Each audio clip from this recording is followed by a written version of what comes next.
Hello everyone, this is Bobtheorc, and today we're going to talk about Ukraine. I'm going to give you an update.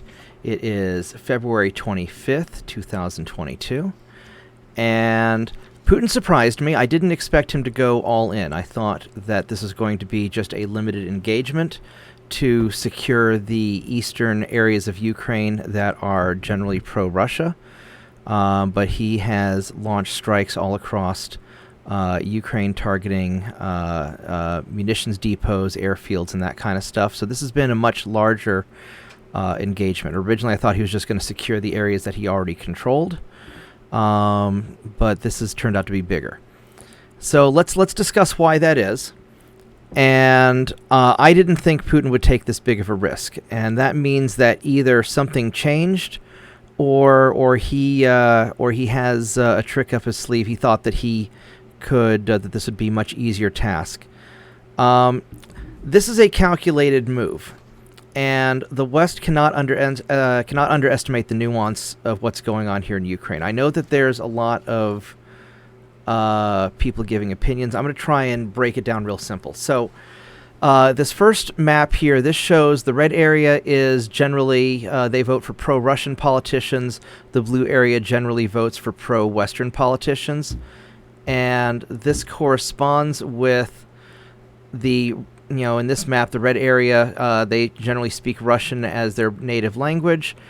And in the, further in the West, they tend to be, Ukrainian as their native language. The difference between Ukrainian and Russian is a very subtle difference. It's sort of like the difference between American English and British English, but it's important to understand. So, looking at the strategic map here, we've seen a lot of fighting in the Kiev area. Putin sent in troops to go take Chernobyl, which is interesting. It makes me think there's something going on there that we don't know about. There have been airstrikes and cruise missiles hitting weapons depots and airfields and all kinds of targets across Ukraine. And this has turned into a much broader conflict. However, Russia is still keeping the bulk of their forces in reserve. Either that's because they're trying to keep this engagement as limited as possible and want to use only the minimum amount of force necessary to secure the country or achieve their objectives, or it's because they don't have the logistics to actually fully implement this. So let's break it down. Now, first, I have a message to our wonderful Western leaders, many of whom are calling for direct military involvement. The people who are calling for that, either they just don't understand what's going on, or they're ignorant, or they're just incredibly stupid people. This is way more important to Putin than it is to us, and the West is not going to be willing to commit the time or resources and manpower necessary to win this engagement in a direct confrontation with Russia. Because Russia will go all in over Ukraine, and we will not. And so we don't want to get into a fight that we can't win. Now, indirect support, I think the West is going to indirectly support Ukraine through sneaking in weapons, equipment, supplies, money, etc. And that may be the best way for the West to help without getting into too much trouble. This is probably going to be over faster than that would take. This is going to be over fast enough that I don't think a lot of Western aid at this point is going to help one way or the other. I think that in a best case scenario for Putin, he's trying to do a regime change. Sending in troops into Kiev. I think that he'll try to avoid heavy fighting in the city if possible because he wants to win the peace afterwards. But if he can do a regime change or maybe even just get a negotiated settlement to bring Ukraine back into his sphere of influence and out of the Western sphere of influence, we could see that happen. In a worst case scenario for Putin, I think he's going to destroy strategic assets in Ukraine and secure the eastern areas, the independence of the eastern areas that he's already recognized as independent. I think there's no way that Putin can't achieve that. He's going to achieve that. Now, from Ukraine, their best case scenario is if they can draw this out, time is on their side. especially in western Ukraine, the population is not friendly to Putin. And if the Dnieper River forms a natural barrier, this map's a little easier to read, where it's hard to get heavy equipment and material across this body of water. It's a big river. It's like the Mississippi River, and much bigger in areas. This is a serious body of water. In some of these areas here, the river is several miles across. This is a big river. So I think that if they can hold Kiev, because Putin's definitely going for a regime change, if they can hold Kiev, and if they can mount a protracted resistance, then Ukraine might be able to hold out long enough for Putin to claim his victories in the east, be able to say, well, we destroyed the strategic assets of Ukraine, they're no longer a threat, and bail. I'm not sure if they can hold out that long or not. I mean, there's an awful lot of people. Ukraine has like 40 million people. A lot of them have military training.